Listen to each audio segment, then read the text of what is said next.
Yes. So the rumor started on the Facebook group about 2 days before our sailing, and it turned out to be true that Sir Richard Branson joined us for the entirety of our sailing. Oh, very Uh, cool. yeah, so he was there the whole time roaming about the ship. He stopped by our table at dinner the first night.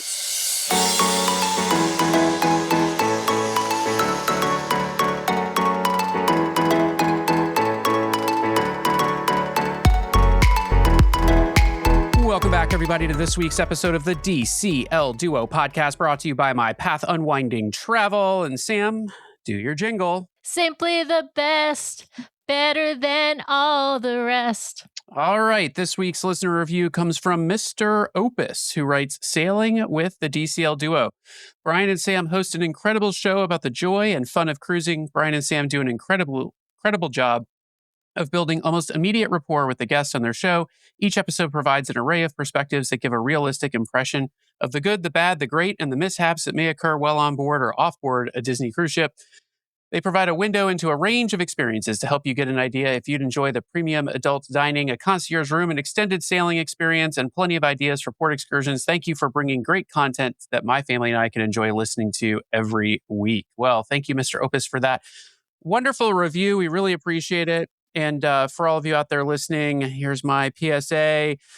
Please remember, one of the easiest ways to help support the show, head over to Apple Podcasts, hit those 5 stars. And if you leave a written review along with your 5-star rating, we will read it on the air at the top of one of our main episodes. And if you happen to be listening on not Apple Podcasts, on places like Spotify, YouTube, which apparently both dwarf Apple Podcasts in terms of number of people listening to podcasts or consuming podcasts. But if you're on those platforms or any other podcast platform, give us the stars, the hearts, the popcorn boxes, the thumbs ups, the whatever it is they let you do to rate our show. It helps us get the show in front of more people. So with that, Sam, I'm going to throw it over to you to introduce our guest and our topic for today. Awesome. Thank you, Brian. All right. Well, I am wearing, for those who are watching on YouTube, I am wearing a Ship Happens Virgin Voyages t-shirt today because we're actually going to be taking a foray away from Disney Cruise Line for just an episode. We'll still talk some compare contrast to Disney Cruise Line, but for a very special episode, we have first-time guest, not first-time cruiser, Cathy to the show. Welcome, Cathy. Thank you very much. Happy to be here. We are so excited to chat with you. You reached out to us a couple of months ago. You let us know that we were hurting your wallet. When I say that, I mean you were, listening to our show, and it was causing you to book more cruises. You had booked something back to back on the Destiny. You also mentioned having booked a Mermaiden Voyage on Virgin Voyages Brilliant Lady. Brilliant Lady, is that right? Yes, the Brilliant Lady. All right. Well, we got to talk about this today, Cathy, because we have never talked about a Mermaiden Voyage. As I was chatting with you pre-show, I was mentioning, Brian and I have now been on 3 maiden voyages with Disney Cruise Line, the Wish, the Treasure, and the Destiny. And we're hoping that we'll get to go on the Believe maiden voyage. It will depend on the timing, of course, and school schedules and all that. But they're always really special. And there's, special guests and special lectures and maybe special performers and gifts and things like that. But we, of course, have never been on a maiden voyage on any other cruise line. And so it's really cool to have you here to chat about that today. But before we get into this particular cruise, we've got to ask you your Disney background, your Disney cruising background. Like, how did you first get into Disney and then Disney cruising specifically? Yeah, so I would describe myself originally as Disney adjacent. So I was a nanny in high school and college. And so the kids I took care of since they were born grew up as the ultimate Disney children. So taking care of them, all the traditionals, Little Mermaid, Aladdin, Lion King. They had a tradition in their family of going to Disney World when they turned 7 with their grandparents. And so, watch them do that. But I didn't actually go to Disney World for the first time until those 2 girls were in high school and at a dance competition. Oh, wow. Oh, my goodness. Yes. And so I was, almost 30 by the time I went to Disney the first time. At around that same time, my brother and his wife and two little boys dove headfirst into Disney the very first time that they went, when I went with them to the parks and joined DVC. And shortly thereafter, my brother in 2010 said, we have to try this Disney cruise thing. So we began cruising with Disney in 2010, and the Wonder was our first ship. And I've now done 13 cruises with Disney and 19 cruises overall. Wow. Okay. So you've gotten 6 cruises on other cruise lines under your belt. When did you decide, okay, I'm going to go outside that Disney cruise bubble and try a different cruise line? From the very beginning, because my first cruise was as a child in the 1980s on the USS Constitution in Hawaii. Oh which my no God, longer exists. that's amazing. That's amazing. Yeah. Yeah. And then went on Norwegian on a Mediterranean cruise when the kids graduated from high school. And then I took, I'll call it a gap year in 2019, and did an entire cruise around all of Europe on Celebrity. So went with some friends, and it was just a unique schedule and itinerary, and have done a couple of seaborne cruises to explore the Baltic and Sicily and Greece. So that kind of in a nutshell is the background. Wow. So you have a very varied cruising background in the sense that you've been on a lot of different ships on several different lines and, of course, in several different places. Seems like most of your cruising outside of Disney has been in Europe then. Is that kind of a fair assessment? Yes. Yeah. Well, and that makes sense because we do get asked quite a bit about, I want to venture outside of Disney, or Disney's so expensive and I want to see Europe. And I think when you're going someplace where the ports are more the destination versus the ship, I can totally understand why somebody would decide to cruise on a competitor line that might be, less expensive, because the onboard experience probably in those situations, not to say it doesn't matter, but it may matter less than it does, in the Caribbean or something like that. Yeah. Well, what made you decide to sail on Virgin, first of all, at all? Because you hadn't sailed on Virgin before. And then what made you say, I'm going to book that first? Well, Mermaiden Voyage is technically not the first voyage, just to be clear. Like on Disney, they do all kinds of like previews and things like that, special guests, those sort of things. But the Mermaiden Voyage, just like a maiden voyage on Disney, is the first paid revenue guest sailing on the ship. But it's like a big celebration. But yeah, so what made you decide Virgin, and what made you decide this particular Mermaiden Voyage? Yeah, I was having dinner with some friends at the end of January, and they mentioned that they had this cruise booked in May. And I had listened to the episodes on your show about Virgin Voyages and said, well, hey, that's great. Do you guys care if I join you? Because it seems like I should experience this cruise line, and I had not yet done Alaska.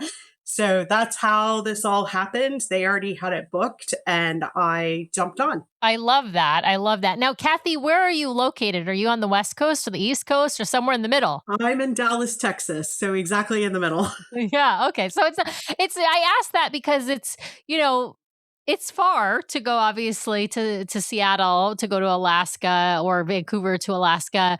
If you're coming from the East Coast, it's still far for you coming from the Dallas area, but not quite as far. So yeah, that makes sense. Now, so the timing of this cruise is, of course, like planned out. You're not like sort of choosing. You're just choosing to go on this cruise with some friends. How many of you were total that went then? There were 9 of us all together. Oh, wow. Awesome. Fantastic. Now, were you sailing solo yourself, like your own room, or did you share a room? No, I was solo in my own room, which was great because Virgin didn't realize I was connected in the same way to the other 8. So when I boarded, they gave me tons and tons of information as if I were a solo traveler. So that was really great to be able to see what they offer. Oh, that is awesome. That's fantastic. Well, I want to talk about that, but before we get there, I want to talk about like the planning or communication, like pre-cruise. Like, what kind of room had you booked? And were you able to book any activities in advance, like your dining, for example? And then, of course, we got to talk about what you booked in terms of excursions. Yeah, so it's pretty interesting because my friends had already booked and then I booked. I'm a little bit more particular than they are. So I had selected to choose my exact cabin. And then I ended up upgrading to the premium fare because on Virgin, if just one person in your group is on the premium fare, then you can book your dining reservations for the entire group at that earlier window.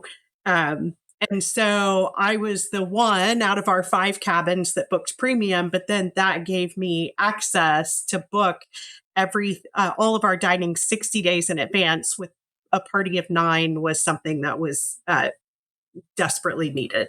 Yeah. Well, and there are a lot of groups that travel on Virgin Voyages in general, because, lots of, like, you might have, a big group of friends all sailing together, or several couples sailing together, family sailing together. Right? Of course, without kids, it's all adult only on Virgin. But yeah, you do have a lot of big groups. And so then you're competing for dining reservations with everyone. And unless you're on that premium package, the only people who get to book dining in advance are sailing Mega Rockstar or Rockstar. The general public, right? Everybody else is booking, I believe, when you get on board through the app. That's the earliest, I There think. were 2 different options. You could book. Oh, There was one grouping that was like 45 days out, another grouping that was 60 days out. So it seemed tiered, but most people could book prior to getting on the ship, just the number of days before, dependent upon your fare class. And with the premium fare, I had just booked the regular sea terrace room. Because with 9 people, I thought, well, if I went Rockstar, but the other 8 weren't, it just didn't seem like that was the time to try it out. yeah, absolutely. I think that's a good call. And if you're not like a huge drinker too, it's because you do get that bar tab with Rockstar status. But if you're not a big drinker, it might not be worth that upgrade to do as a solo cruiser. And so it's kind of like figuring out when is the right time and what's the right situation. I think that was very smart to do the premium upgrade. Now, let's talk about excursions. Of course, this is sailing out of Seattle, right? Not out of Yes. Vancouver. Yeah. Round trip Seattle. Yeah, love that. And let's talk about what your ports of call were and what you booked for each one. And were you able to book those at like further in advance or at the 60-day mark? When did that booking happen? Really, I could start. It was interesting, and I think this is because it was a Mermaiden and they didn't have everything worked out. So I could start booking shore things pretty much right after booking. But what I noticed is they really didn't have very many shore excursions available. And as we moved along in time closer to the sailing, more and more shore excursions became available. And the really great shore excursions really weren't coming on until like 30 or 45 days before the sailing. So I think it was a function of them being new to the market, not having everything sorted out. So that was an interesting experience. Also interesting that you pay for it as soon as you book it. So that was a little just cumbersome because then so many shore excursions were coming on, and then I was dropping and adding to get better things. And so you constantly were having this reconciliation of money. And that had the same experience on Virgin and also on Royal Caribbean, in the sense that you can book shore excursions really anytime, or other sort of add-on things. Like on Royal, there's the specialty dining, but you can cancel things ahead of the cruise, but you've already been charged for them. So it's a constant like refund, recharge situation. Whereas Disney, of course, doesn't charge you until either 2 days before or the time of, depending upon what the thing is, right? So it's kind of nice when you don't see those charges going back and forth. At the same time, I understand, it's Disney's unique in the industry. I think most are like Virgin and Royal. I want to talk about communication from the cruise line in advance. Were they giving you guys information about like what was going to happen or what was going to be special about a Mermaiden voyage? No, they really didn't. And I was kind of surprised about that. So, most of the information came through Facebook. There were two Facebook groups, one in general for all Alaska sailings, and then the second just for our specific voyage. So, that's really where the information started coming through. And then, even though our cruise was the Mermaiden out of Seattle, the cruise the week before us did go to Alaska. They just started in a different place and ended in Seattle. So I think they considered it a little bit more of a repositioning. So that's where we really got the information in the Facebook group, because the people on that cruise were posting, hey, here's what's happening. There were two new happenings cast members specific to Alaska. There were each of the dining rooms had dishes that were unique to Alaska. So it really wasn't until like that cruise that we started just sort of through the grapevine starting to figure out what was going to happen and what was going on. Yeah. It's so interesting because I feel like with new ships, like that's fortunately or unfortunately, that's kind of how you have to kind of like wait until like the previews are happening essentially, right? Before you get like a lot of that detailed information. Not to say you won't get some information, like the names of the restaurants and the themes of the restaurants, for example, just like on Disney, but you don't know like exactly what to expect. And of course, as somebody who was sailing Virgin for the first time, you know even less of what to expect, except for the fact that you would listen to our show and we have done several episodes about Virgin and comparing it to Disney. What were your biggest, I don't know, like, did you have any like trepidation, nervousness, worry, anxiety, right? Like about going on Virgin, being an experienced Disney cruiser, but also experienced on other lines? I did not prior to the cruise, but as soon as I arrived at the port, that started. Oh Just- no! it was, again, I think Mermaiden cake's not worked out. Very first time they're sailing out of Seattle, embarkation was a nightmare. Oh yeah, I yeah. was like, oh, Oh wow. no. And, in my mind, I'd heard the show, I'd heard the comparisons, and in my mind, I'm thinking, oh, it's going to be like Disney for adults in terms of expectations and service. And I had printed out my luggage tag at home and then read it and was like, staple and tape? Heck, I'm not traveling with a stapler and tape. I'll just have the bellman at the porter, tag my bag for me. And I get to the port and the porters would only take bags that had tags. So if you didn't have a tag, you had to go stand in this massive line that took me 30 minutes to get through just to get a tag that was the piece of paper that they printed off from the Virgin employee, instead of having people with, stickers that they could just write your number on and put it on. I will say, just for a tip for those at home, if you're looking to sail on a different cruise line, Disney is one of the only and perhaps the last that actually sends the luggage tags in advance as stickers that you can take with you. Most of the cruise lines do have you print something off at home and like fold it in some way. The trick is on Amazon, you can buy these plastic luggage tag holders that those then slide into, and you kind of take those with you, and then they just kind of screw together with a steel kind of loop onto your luggage, and you can just, when you get on board, take out the luggage tag and take home the holders. So a lot of people who sail Royal frequently, for example, will have these, or Carnival. So yeah, it is a big difference between, or a difference. I don't know if it's a difference between Disney and Virgin, and just know that going in. So yeah. Yeah, I 100% would have purchased the holders had I known how big of an issue it was going to be to tag my luggage at the port. That was the start of what became an entire cruise of long lines. Oh no. Wow. Oh. All right. Well, So let's talk embarkation experience then. As you met, of course, they're going to have glitches. It's the first day. It's the first time sailing out of Seattle. It's the Mermaiden Voyage, right? So, yeah, tell us like how was that the boarding process, and how would you compare it to Disney? Of course, knowing it's it's not fair to compare it direct, right? But like, let's say on like Disney's one of Disney's bad days, right? Yeah, I mean, I think for me, it was just the number of different lines you had to stand in versus at Disney. I feel it's like, okay, you find your port arrival time or your castaway club status, and then you just flow all the way through. But in this embarkation, and I don't know again if it was because it was their first time out of Seattle, but again, it was the line to tag your luggage, which I would say the vast majority of people had to have their luggage tagged. Then you had to go back and get in a line again with your arrival time. And even if your arrival time had already passed while you were waiting in line, they were like, oh no, still, go to the back of this huge long queue.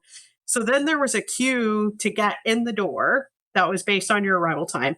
Then there was another queue inside of stanchions to have somebody look at your passport, to then go upstairs to another queue with stanchions to stand in to go through security, to then go into another queue of stanchions for check-in. And so in all of that time, huge long queues, no seating, they were very long, just in terms of the winding and getting through. And then once you finally could check in and get your C band, then you were just straight away onto the ship. So I just felt like with Disney, you still have lines, but I felt like they were better if like getting you into the terminal so that you just had a chance to sit and, open the app and see what's going on. And there was I think in the entire terminal area, there maybe were like 15, 20 chairs. I gotta ask, were you in Seattle's downtown like port, No, or were you were off? Yeah, you were in the other 91. one. Yeah, okay. Yeah. Yeah. Which for those who know the Seattle area, there is in the downtown area, there is a small cruise port, but there's a larger cruise port that's just like a 10-minute drive outside of downtown. It's still in Seattle. It's in this neighborhood called Interbay on the way to Ballard. And so it's got a much bigger cruise terminal there, at least, and that's where a lot of the ships are sort of going out of, as opposed to the one right in downtown Seattle. But it's close by. And I think, the tip that I would say, because some of our group did this because they were already there and coming over on a ferry, is, with Virgin Voyages, you can start checking in and dropping your luggage at like 9 o'clock in the morning and leave everything there for the day. And so for those that came really early, it seemed like they let them go through the whole process so that then when they came back for their arrival time later on, because they already had their C band, they could just like kind of bypass 3 of the lines to just get to the security line. So that seemed to be a much better situation if you could kind of get there early, take care of the luggage, and get all of that squared away before the real arrival time started for boarding the ship. I unfortunately could not do that because we had 5 staterooms, 2 bottles of wine per stateroom, and I was in charge of wine. So I had a case of wine that could not be checked. And so I had to, so I was going at the time that I was meeting everybody for our arrival time at 2:30. And you had to split up the bottles amongst everybody so that each person was carrying on there too. You can't, even though you have 5 cabins, they're not going to let you, Cathy, on with 12 bottles of wine or whatever. Yeah. Yeah. Exactly. So it was finding everybody, giving them each their bottle of wine and, ditching my shipper. By the way, I actually just looked at because Disney just changed as we're recording. We're at the end of May here, and Disney literally just announced their change to now 1 bottle per person of wine or 6 bottles of beer. It used to be 2 bottles of wine per adult. I did look at what Virgin's was because I honestly had not looked before, and I know that theirs is 2 bottles, but it's 2 bottles per room. So 2 bottles of wine per room. So it's not a per person, it's per stateroom. So if you got 4 people staying in your stateroom, You get two bottles. You get 2 bottles. Yeah. If you got 2 people in your stateroom or 1 person in your stateroom, you get 2 bottles. Yeah. So it's just a kind of a simple, and this, and obviously the 6 bottles of beer. I don't know if you can bring beer on Virgin. I think it was maybe it just No, said, only it just wine. said wine. Yeah. Yeah, Yeah. yeah. So, all right. And Well, let's, what's funny is I never carry wine onto Disney because they have such an amazing wine cellar on board, and their pricing is actually pretty reasonable compared to retail. So I don't even do that on Disney. But they sent me 5 emails about it 2 days ago because one for every reservation I had open. That's hilarious. Well, honestly, a lot of people don't realize that though, that Disney's alcohol prices on board in general are very reasonable. And if you think about it, like if you go to the parks, you're going to spend like $30 for a drink or something. It's kind of crazy, right? Disney theme parks. But on the ship, you're not. It's very, very reasonable in terms of a price for a glass of wine or a single alcohol cocktail, something like that.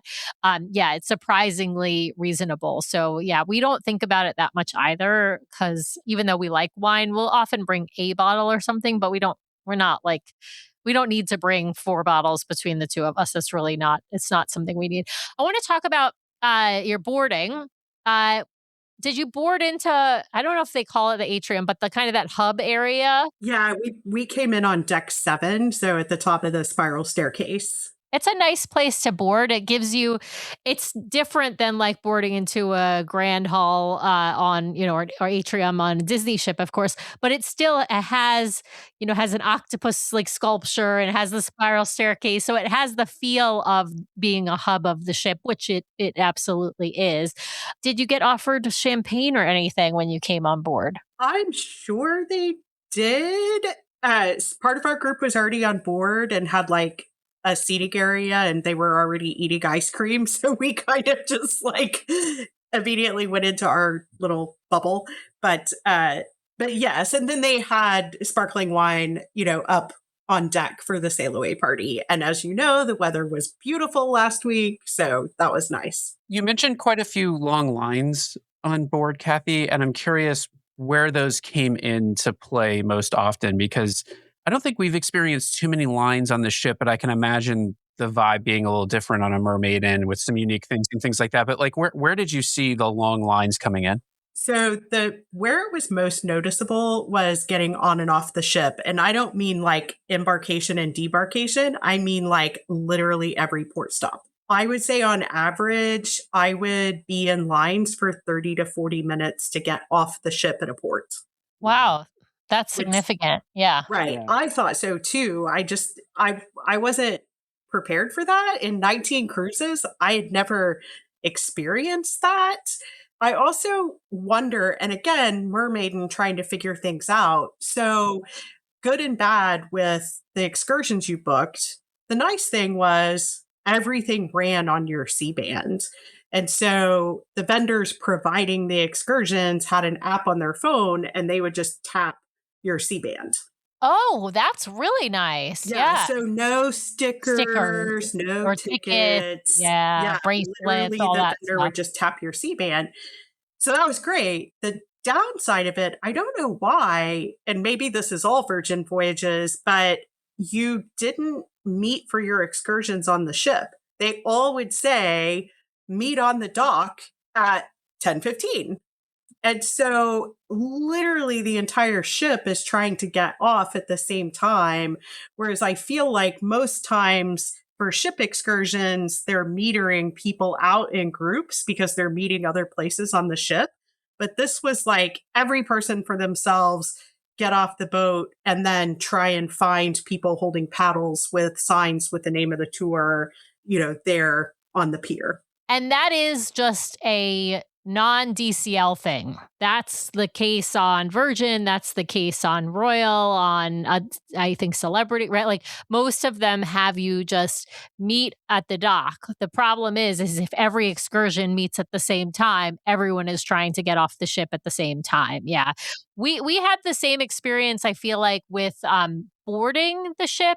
We didn't have like getting off the ship each time. We didn't seem to have that much of an issue, but reboarding was definitely long lines. I remember like it's I remember having to wait in lines to get back on the ship. Like that security lines like just took longer. Like they just weren't as well oiled machine as maybe Disney is in that respect. And that wasn't on a brand new ship on a Mermaiden voyage. So interesting. Yeah. And I, it seemed that because crew members getting on and off the ship were in the same lines as passengers, and it also seemed that there were more challenges with their computer system for them to process the crew members on and off, which kind of slowed things down as well. yeah, that makes sense. Now I'm curious about special stuff. I like to the part of why I like to do the maiden voyages on Disney is I like special gifts. I like special performers. I like special, talks. Like I like to feel special. I'm curious. I imagine that Virgin Voyages did some special things for this sailing, because this is its fourth ship, brand new to the West Coast. They're doing the Alaska season, and it's just a maiden voyage. So yeah, what kind of special things did they do for you all? Did you have any gifts in your stateroom, for example? So the gifts started coming on the second night. So on the second night, when we arrived in our stateroom, we had a tote bag with the logo specifically for this sailing. And inside the tote bag was, at first, I couldn't figure out what it was. The best way to describe it is it looked like a very large flag of the logo for this maiden voyage. But then I was informed it actually is like one of those really thin, absorbent towels, like beach towel. And then we received a little floating keychain, like you put your boat keys on. And then, Like those foam ones? Yeah. I like those. and then we also, which turned out to be really, really great to have before we got off at our first port, we all received special Virgin Voyages scarves and hats. So those came in very, very handy for the rest of the cruise. And so those were really nice. So that was kind of our swag bag for that on that second day. Later on, the next day we received some red flower lotion as our gift, which I kind of laughed because I had already noticed how very strange it was that they did not have lotion in the bathrooms. I'm like, I would have thought that would be a standard amenity like soap, shampoo, and conditioner, but evidently not. And that was one of the swag items the next night. And then the next night we received keel coins that in a nice little leather pouch that, had Seattle and the number of the ship and the name of the ship. So those were our special items that we received. And they also had like a printed, when we boarded in the cabin, like a printed ticket, commemorative ticket for the maiden voyage. So those were the things we had. Cool. I like it. What about special, I don't know, guests or performers? Do they have anything like that? Yes. So the rumor started on the Facebook group about 2 days before our sailing, and it turned out to be true that Sir Richard Branson joined us for the entirety of our sailing. Oh, very cool. Yeah. So he was there the whole time roaming about the ship. He stopped by our table at dinner the first night. So Very cool. yes, very nice. And evidently he's a big chess player. So I saw him playing chess on our first sea day on the outdoor chess boards.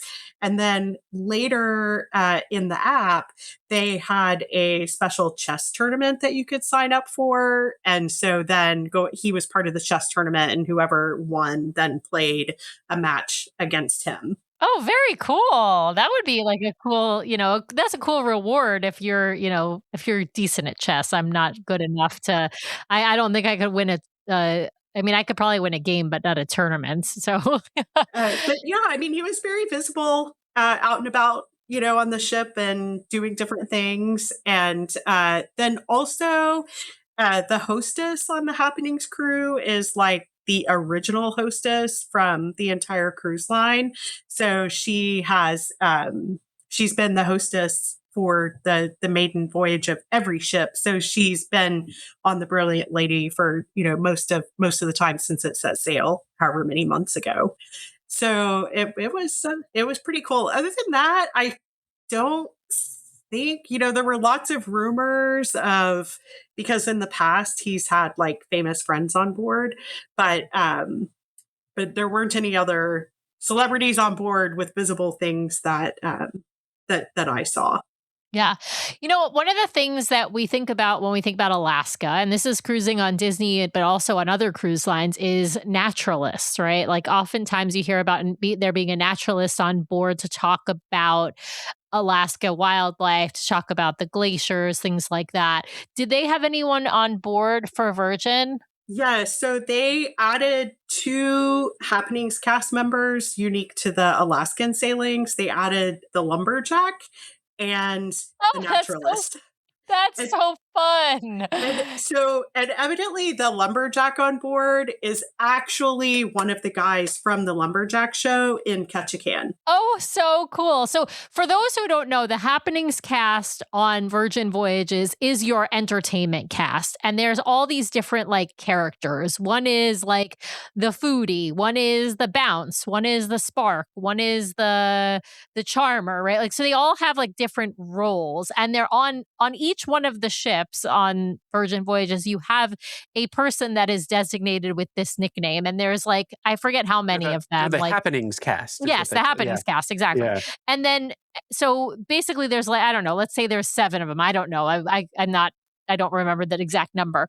But so for Alaska, there's 2 extras, and one is lumberjack, and one is the lumberjack, and one is the natural. That's so cool. And like, these are the people who like are like, think of them as like the Savannah Bananas. Like they are doing their job as like running like trivia, but then they're also doing like dances and lip syncing and things like that across for any of the different like performances. What was Faith's line? I'm Faith the foodie until the drinks come out, and then I'm Faith the booty. The booty right? at night. Yeah. They're always here to party and dance. Yeah. So, and then our naturalist was Sue. And I will say one of the things I was disappointed in is that I would have liked for there to be more opportunities to have organized events to hear them speak. I think part of the challenge with the Alaska cruise is that the way the Virgin ships are designed, the actual inside spaces are pretty small. So if you're in a cold place and you take away the outside decks, there really aren't any locations that can accommodate large groups of people. So it was really, so that's where the lines come in again, because it either was a ticketed event with like 25 or 30 tickets, or it would be a non-ticketed event. But if you didn't line up 45 minutes to an hour before, you weren't going to get in. Yeah, they're like their theater and their nightclub are like their 2 biggest venues, but they're really not that big. Like No. if you compare them to like the Walt Disney Theater on a Disney ship, they are like much smaller. Like we're talking a couple hundred people, not more than 1,000 or almost 2,000 people, right? So they don't have those, because the way that a Virgin cruise works is everybody's spread out in different spaces. Like you said, lots of small spaces. And then you've got the pool deck that has also lots of outdoor spaces, right? I imagine that Alaska is kind of an odd place to be on a Virgin Voyages cruise because you aren't able to enjoy those outdoor spaces in the same way as on a warm weather cruise. This is the debate we're having in our house. We are, right now, So Cathy, you're actually helping us. Yeah. I'm getting a significant time off of work next year, and we've been thinking about sailing Virgin out of Seattle because we've never gotten to sail out of our home port. And like I love the idea of waking up in the morning, heading straight to the port. And in fact, we typically sail Rockstar category, so they'll send a car to get us to our house. How cool would that be? I love the ease of it, but I do worry, having been on Virgin ships, that so much of it is geared around that outdoor pool area and these outdoor decks, that like, does the ship feel super crowded in the other spaces? Because I think some of what they've tried to do is like, they've tried to build a ocean-going vessel that feels a bit more like a yacht. So lots more venues that are smaller where you can do a bunch of different things. But, Alaska, you want to be like, you're not going to be sitting by the pool all the time. So yeah, it sounds like it. Yeah. Well, and I want to be clear, we loved Virgin's ship. Like we love the one that we were on. What was it? I don't even remember, the Radiant or I don't remember what it was. But anyway, we loved the ship. We were on the same one twice. but it was in warm weather climate. And the friends I was going with, this was their fourth Virgin Voyages cruise. And, they did make the comment that had this Alaska Virgin Voyages been their first experience, they probably wouldn't have sailed again. And I think it was just because it is so cut up and so small in the inside spaces that the ship felt so crowded all the time, everywhere you went, because, outside was just so windy and so cold. So I think, And you're that sailing in definitely. May. You're sailing, Yes. you were just sailing last week. So you're sailing in May in Alaska, which is it's going to be colder than in July typically, for example, or even late June, right? Like it does. I'm not saying, of course, like you can have cold weather even in the summer in Alaska. It just depends on the day, right? The weather can change on day to day. But yeah, you're more likely to have a colder sailing in May than you are, say, in July or August. So that's another thing to factor in as far as timing goes. Well, I want to talk about some of the events on board because we know obviously they're very different than Disney events. I'm really curious how they did Scarlet Night, like what Scarlet Night was like, because our experience with Scarlet Night is a huge part of it is on the pool deck, right? And there's basically people jumping in the pool. I cannot imagine at night in Alaska, people are jumping in the pool. So the way they had designed it was that there would be members of the happening cast in like different areas of the ship. But then for the actual big event, they would all converge at both the Red Room and the Manor. Okay, that And makes sense. Yeah. yeah, we actually had dinner at 8:30 that night and didn't finish till 10:30, and the doors were opening for the Red Room at 10:30. I got there at 10:45 and the line stretched from the Red Room all the way to the back of the ship. And I just like in my mind was like, it's not that big. So I ended up not going because I was like, back to my like, it's nothing but lines I just was like, I can't wait in line for 30 minutes to then not be able to get in. Absolutely. And then even if you got in, it was gonna be wall to wall people. And it is just it's like a dance singing performance thing, right? Like so that's kind of I mean, that's what it is. But I like if you're wall to wall people, you probably can't even see it, right? That's the other part too. Cause it's unless you're on sort of that balcony floor to be able to see down below you. But even then, if it's wall to wall people, I'm not sure how good you're gonna get of a view. So I think I probably would have done the same thing in your shoes, Cathy, honestly. I mean, I went down, I Yeah. walked the line and went, no. Yeah, yeah. So, yeah, I mean, very different yeah. I can imagine, like I think it would be really fun to sail on Virgin in Alaska, but it's just a very different experience than what you're gonna get from Virgin in the Caribbean, Yeah. right? Like, And just I a think that's very what they have to try and figure out, right? Like Yeah. it's their first sailing, cold. So I think that's what they have to sort out, which is like, how do you do this? Yeah, Yeah. So absolutely. I Well, went and listened to the story before dinner, and that was fine. Like in the rotunda, that was fine because you could be in all different levels and kind of look down. Yeah, and that's where they do it on the ships in the Caribbean too. They tell the story of Scarlet Night in the rotunda as well, and so it's, and I think they do it maybe at 2 different times too, which helps spread the crowds a little bit as well. I'm curious what you thought of the entertainment overall, and then I want to talk about food because food is obviously very important to talk about on with any cruise. So I went to Red Hot, and it was like so loud. And the thumping of the bass, like I could feel it in the core of my body. And I was like, this is not for me. So, yeah. So then I did not go to dual reality the next night, but they had Red Hot. I think they did it like 3 different nights. I enjoyed the cabarets that a couple of the happening cast did over at On the Rocks Bar. I enjoyed those. Trivia was great. but again, like super, super, super crowded. Yeah. Was karaoke really crowded too? I remember karaoke. I didn't go to Okay. karaoke. When we were on, karaoke seemed to be really crowded. We did like I sang one song early in the night, but it was like it got really, really crowded as time went on. And so I think in general, like it's just part of that is again this sort of virtue of like the smaller spaces, on the ship. All right, well, we got to talk food because food is, we think the food on Disney's great. Brian thinks the food on Virgin is great. I think it's good with some great, but I'm a little bit of a pickier eater than Brian is. He's a much more adventurous eater. I mean, I think we're like on the whole, we're more adventurous, I think, than most people. Brian is at the extreme end of adventurousness, and I'm a little bit picky, to be perfectly honest. But yeah, what did you think of the food, the offerings, and also just kind of the setup? Because you do make reservations at different restaurants. There is no main dining. The only sort of main dining equivalent is the galley, which is more like a food court than a buffet. It's good though. I would say the food quality is good, but it's more like a food court with different stations. Yeah. So what'd you think, Cathy? So, I mean, there were definitely some hits and misses. My favorite of the restaurants was Pink Agave. The food was like super, super flavorful, and the pork and duck there were amazing.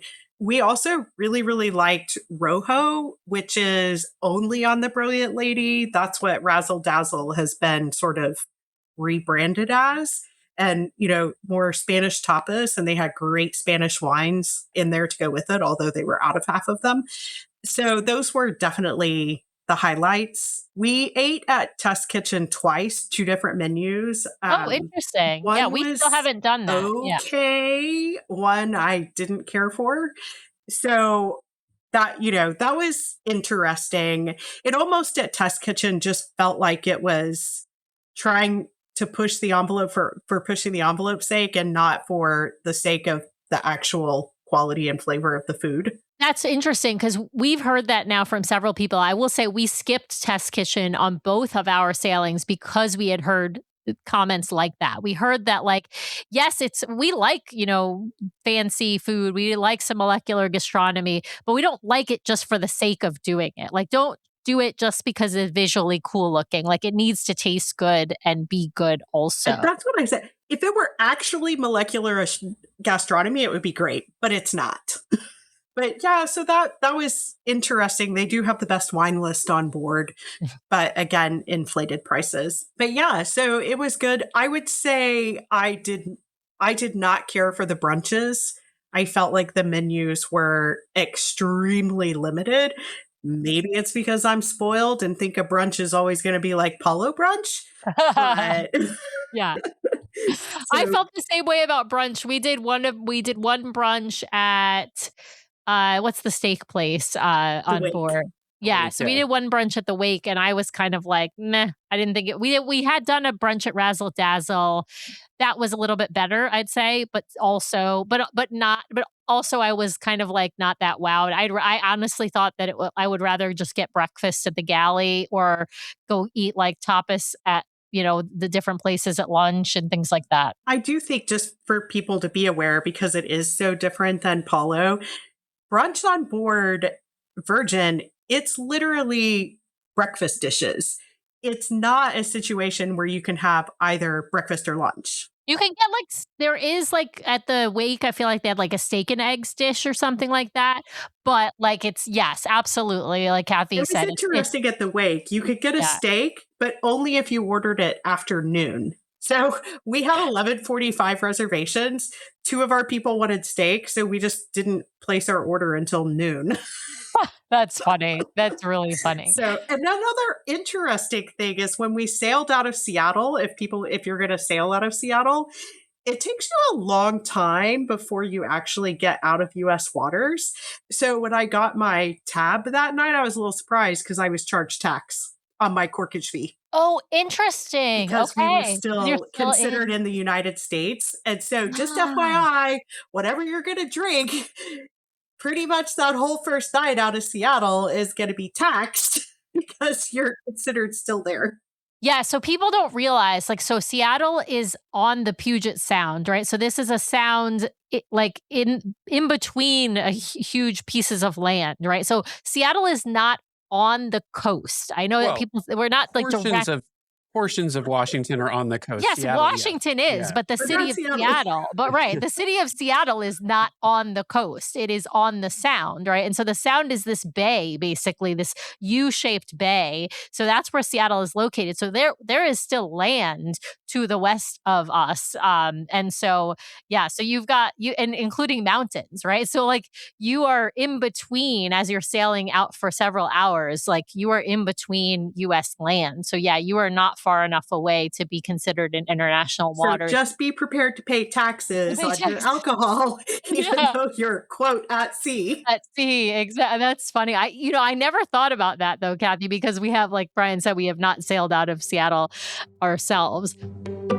We know that people trust Disney for their vacations, and it can sometimes be a little nerve-wracking to think about trying something new, right, Sam? Yeah, whether you're considering branching out to a new cruise line, an all-inclusive resort, or exploring Europe, the team at My Path Unwinding Travel has the expertise and connections across the globe to plan almost any vacation. They can even help with the Universal Park. They've helped us plan our vacations beyond Disney, including Royal Caribbean, Princess Cruise Line, and Virgin Voyages. Their team of travel professionals all understand the needs of a Disney traveler, can help you decide if another option is right for you, and then guide you through every step of your new vacation experience. Whether you are dreaming of a fun getaway to an all-inclusive resort, a river cruise in Europe, or an adventure in Costa Rica, the folks at My Path Unwinding are ready to help. Even if you have already booked, reach out for a complimentary consultation to make your next vacation even more amazing. If you want to learn more and take advantage of the amazing team at My Path Unwinding Travel, then head over to mypathunwinding.com/DCL Duo or email dclduo@mypathunwinding.com to let them know we sent you their way. Thanks, My Path Unwinding, for sponsoring today's show. Now back to the episode.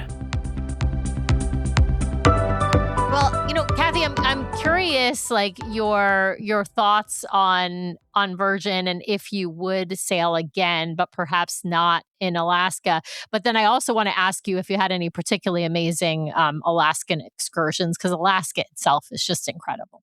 100% I'm going back to Alaska. I just probably going back to Alaska, I would choose a different cruise line so that I felt like what was really missing on this was that ability to hear about what you were seeing and to have some nature talks and things to prepare you for the ports. The few things they did have mostly were like live streamed. So it was like, well, I don't really want to go sit in my stateroom and watch something on a television. So I didn't do those. I also found it interesting our day where we went to Dawes Glacier, they didn't make a single announcement.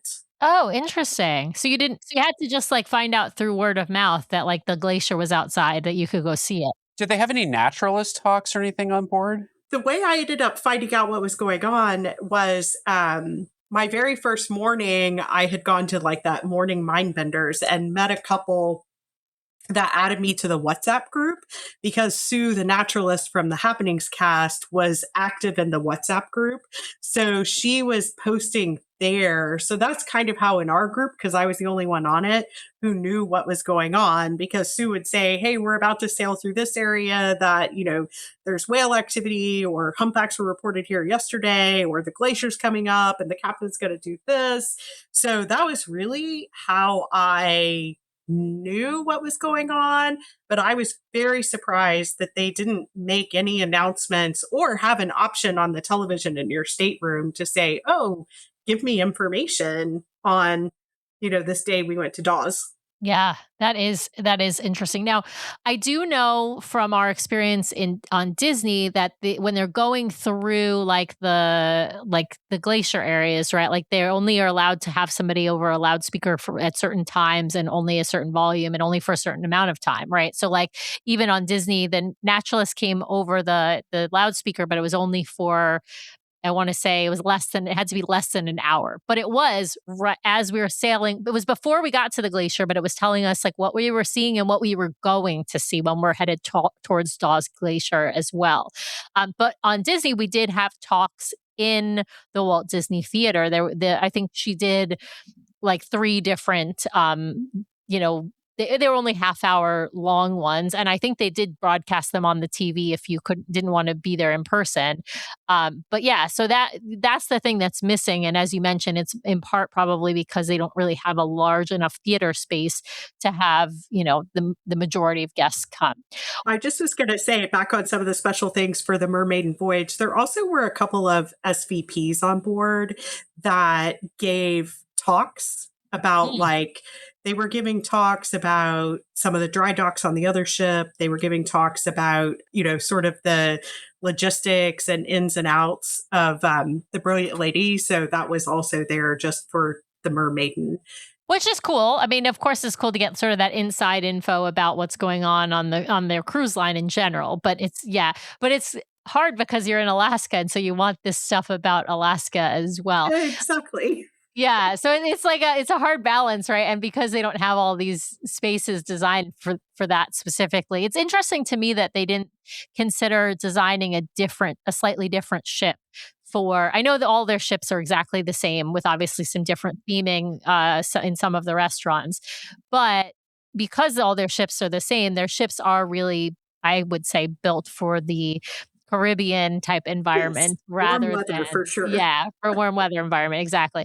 Cathy, any of the excursions you did that you were particularly great that you want to let people know about? Yeah, I did this in Ketchikan. The rest of the group did a seaplane, but I didn't really want to do a seaplane. So and they had booked that privately because seaplane excursions through Virgin didn't start showing up as options to book until really late. So, so our group had already booked it privately because we're like, well, I guess Virgin's not going to offer them. But when they did that, I had booked it was called the Lighthouse Totems and Eagle Boat Tour, which was really great. Saw tons of wildlife, so many bald eagles and seals. And, I was surprised how much of the coast that we covered on that boat tour, because when we were sailing back out that night, I was like, oh my gosh, I was here and here and here. So, so that was a really good tour. And while we were on the tour, which didn't know we were going to have it on the boat, it was a local operator, and they gave us local Alaskan food from the area. So like smoked salmon and salmon dip and, hot beverages. They kept constantly coming around and serving, coffee and tea. And it was a special coffee from Alaska. And so, it was really nice, and met some great people on that excursion. So it was and did see a whale tail. So I was happy because that was one of my goals on that. The next day in Sitka, we had booked two cars for our group of 9.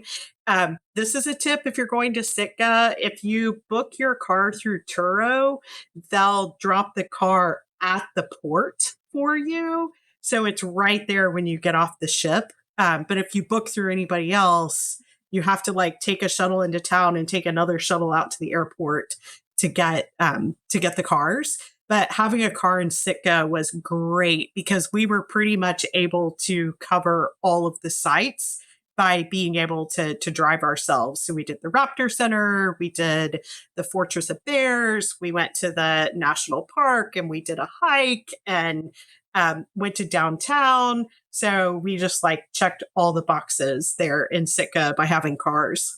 And then Prince Rupert, I did through Virgin Voyages again. The rest of the group was just hanging out, walking around town, which, by the way, Prince Rupert, totally walkable. Although there are a group of really, really great restaurants about 3 miles away from port, and there is no such thing as Uber there. So if you do have access to a car, there are some really great restaurants about 3-4 miles away from port. So I did a culinary trolley tour, which is how I found out about these restaurants. So I'll say there's not a whole lot to see in Prince Rupert. So they had to really stretch for, the sightseeing aspect of the trip, but we stopped. We got food from 4 different places, and it was really good. And our guide/driver is native to the area. And so she also, was telling us a lot of stories about, the native tribes there in the area and teaching us some native words. So that was it was fun, but just be prepared. There's really nothing to see there. I like it. So those were our 3 stops. So a lot of chatter on the boat because again, Mermaiden, they were supposed to have the Zodiac or the small boats to get close to the glacier, but they did not get that sorted, so that was not an option on our voyage. Yeah. So, and a lot of cruise lines will have that as, basically, if you get on either a Zodiac, a smaller boat, something like that, now you have to pay for it. It's an excursion essentially on Glacier Day, typically. And that gets you closer to the glacier than the larger cruise ship can get. And of course, there are times that you can get pretty darn close on a large ship. And so you can get a great view even without doing one of those excursions. We did one of the excursions. I'm not sure I would do it again. I definitely I'm glad I don't regret doing it, but I'm not sure I needed to do it if that's the way to explain it.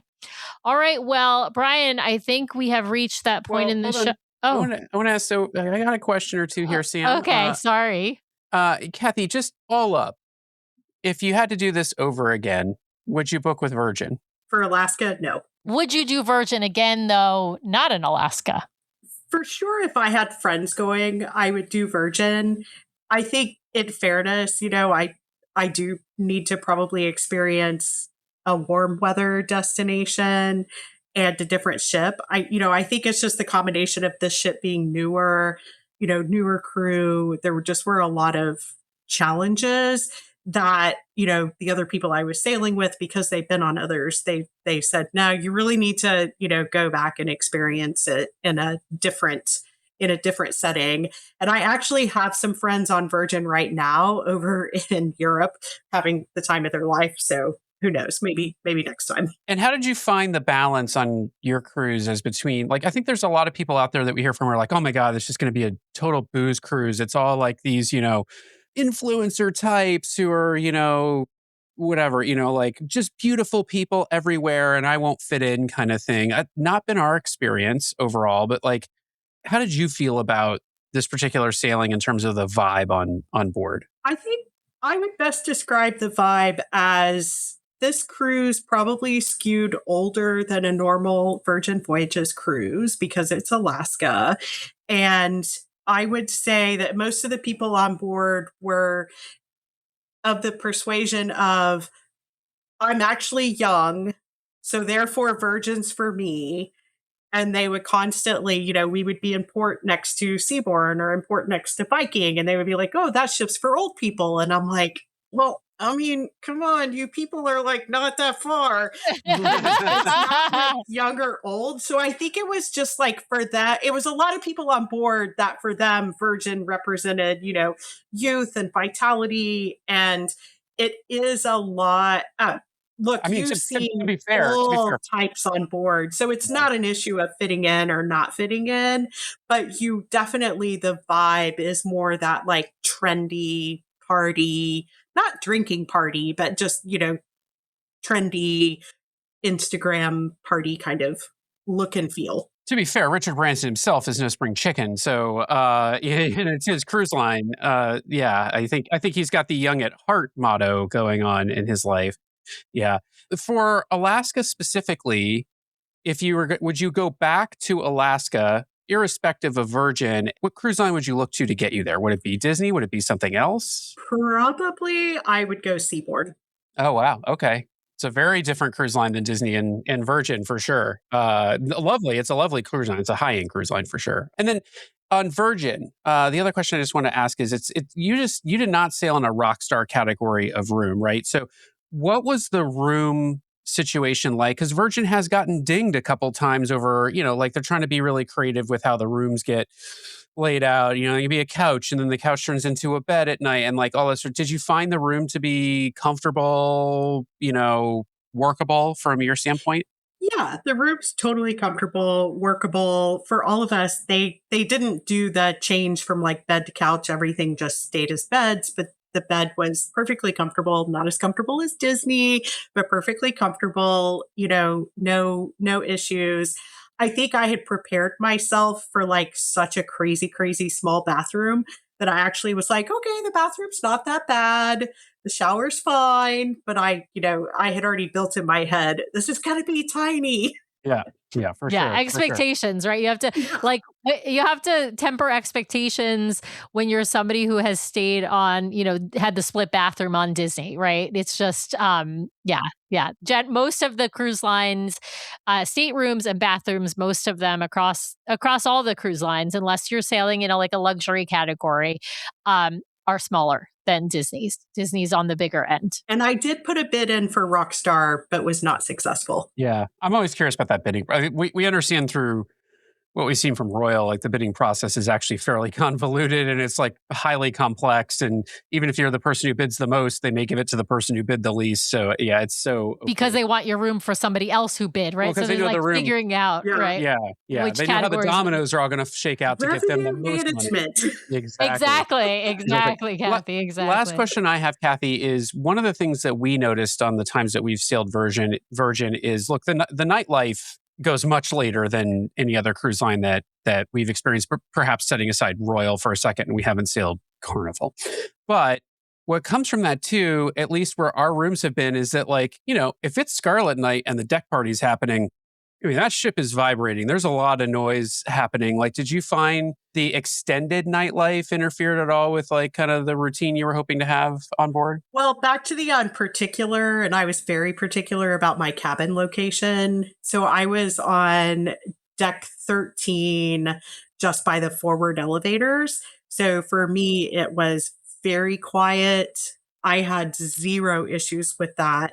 I also noticed, like, if you would go through the app and stuff, most programming stopped at midnight on this cruise. So I don't know if that's like common on all Virgin cruises, but on this one, most stuff was kind of wrapping up around midnight. I'm sure Scarlet Night went longer, but I don't know how far. My sense is they try to then consolidate everyone into like an after party in the club space, that's down by the casino and kind of buried in the ship a little bit to help with that. But yeah. Well, Cathy, I think we have reached that point in the show where I need to hand you back over to Sam for some arbitrary questions, some arbitrary rules, and more than a dash of judgment, the round we know as rapid fire. Sam, take it away. All right, Cathy, I gave you a preview pre-show that we're going to just do a versus rapid fire, and I think I know what's going to be the winner. I mean, I don't know that I can really I'm going to try and do this with a straight face. Okay, so the answers are either Disney or Virgin. You can also throw in like a special mention of another cruise line that you've sailed that you think is doing this really, really well. So let's start with the booking process, like ease of booking, I'm talking the cruise, the onboard activities, things like that. But before you even step foot onto the cruise line, Disney or Virgin? I would have to give it to Disney. And listen, I think Disney's app is so glitchy and frustrating that I didn't think anything could be worse until I got on the Virgin app. Yeah, the Virgin app's not great. Let's be honest about it. It's I have to agree with you there. All right, Disney IT. Better than some. Better than some. Not better than many, but better than some. All right. Yeah, that's going to be its new motto. All right. Onboard daytime activities like trivias and mind benders and things like that. It's kind of a tie, actually, but at least Disney has medals for the trivia. Yeah. You don't win a drink or a coffee on Disney. You win a medal. I like that too, but it just depends on what you prefer. All right, shows. This is like, is Disney. Yeah, it's right. I'll be honest. I thought the performers on Virgin Voyages were incredible, but they don't. Yeah, it's not Disney quality. All right, food. So for high-end food, Remy, hands down. I mean, nothing comes close to Remy or Palo for that matter. But if you just compared main dining to main dining, Pink Agave and Rojo had some really, really flavorful things. So you're giving it to Virgin on the main dining category. Yeah. Yeah. It's tough, but yeah. And I think it's because they have more dedicated kitchens versus a central kitchen. It is. I mean, when you're cooking for hundreds instead of thousands at once, right? Like it's just the quality can be really good. Brian agrees with you. I'm going to tell you this, Cathy. I disagree only because the hits were really good, but the misses were really bad. And I've never had something like inedible on Disney, and I did have I did one. I have yeah, one. I did have a animator's palette. oh, interesting. Okay, there you go. All right. Okay, bar spaces. Oh, Disney. Well, I mean, if you like theming, so of course, yeah. All right. Well, and part of that too is because I liked the drink offerings better. I mean, the wine was much better that I could get by the glass on Disney. Oh, wow. Okay, that's good to know. All right. Overall service, Disney. overall cleanliness, Disney. and overall cabins. Disney. All right. And then the overall goes to Disney. all right. All right. So now if you were going to sail in Alaska again, you mentioned Seabourn. I'm veering away from my rapid fire, but I'm curious why Seabourn and why not Disney in Alaska? Because it's a smaller ship, so a little bit more unique itineraries, and I think I would get a little bit more of that naturalist programming that I really was craving on this sailing. So I feel like I would get that a little bit more on Seabourn than Disney, just because they're really only catering to adults. Not that kids can go on Seabourn, but they don't have any programming or anything, and there's typically very few on. Yeah, absolutely. Now, one of the other cruise lines that I want to just mention for people who are considering Alaska, we hear a lot of really good things about Princess in Alaska. Alaska is like Princess is very well known. Of course, it skews older, but there are families who sail on Princess in Alaska, and they are known for having great naturalists and whatnot on board as well. All right, Cathy, I'm going to ask you. I do want to ask you two Disney questions. I want to ask you which one is your favorite Disney Cruise Line ship, and then I want to ask you where your bucket list cruise would be on a Disney cruise. So let's start with what's your favorite Disney ship in the fleet? So, favorite Disney ship is the Fantasy, but I'll preface I've not yet been on the Treasure or Destiny. That makes total sense. All right. And then what is your bucket list cruise? Someplace in the world you haven't been that you would love to go on a Disney ship? 100% is cruise over in Asia that goes to the Asian parks. Yeah, fantastic. Cathy, thank you for playing. Of course, you win because Disney wins. So Yes. thank you. Thank you for but no, you've honestly really helped us from on a personal note. You've really helped us because we have been having this debate. AKA, you have only solidified Sam's position that we need to sail Disney, even though it's my sabbatical from work. So Well, sorry about that, but in this particular case, In this case, Sam is right. Sam's not always right, but in this particular case, Brian, I know you always like to ask. yeah, Cathy, what's next? What have you got planned, if anything? so I'm doing a back-to-back on the Destiny, getting on board Labor Day. And then I have a couple of 3-night girls' trips in November on the Dream. And then I'm doing on the Dream in April, the repositioning from San Juan to Port Canaveral. Awesome. Fantastic. So lots of great cruises in your future and your first time on the Destiny. I'm sure you'll enjoy it. I warn you, Lines. cues. Yeah, exactly. That's the only warning. But Cathy, thank you so much for agreeing to be on the show. It's been wonderful having you. Thank you for listening, of course, as well. But we really appreciate it. We've never talked to anyone who's gone on a maiden voyage on any other cruise line beyond Disney. And it's just really interesting to hear the perspective of, a maiden voyage, but also to hear the perspective of sailing to Alaska on Virgin Voyages. So we really appreciate you coming on and doing this unique show with us. Thanks so much. It was fun.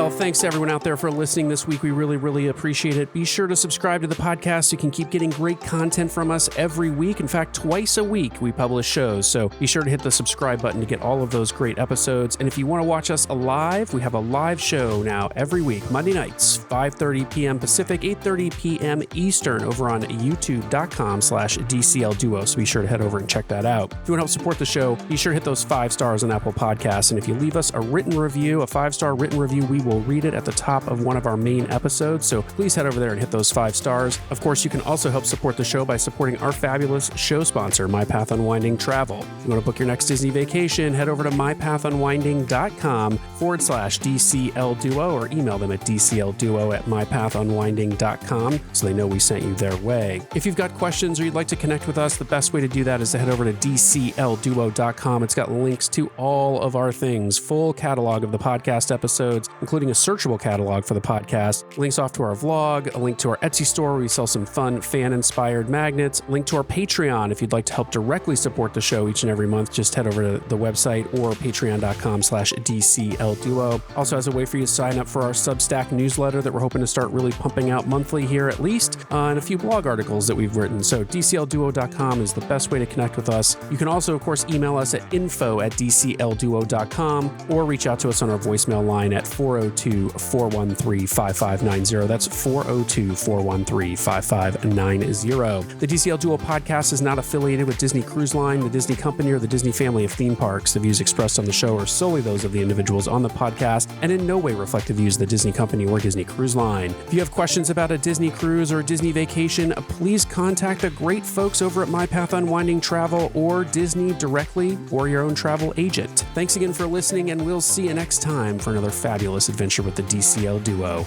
Good night.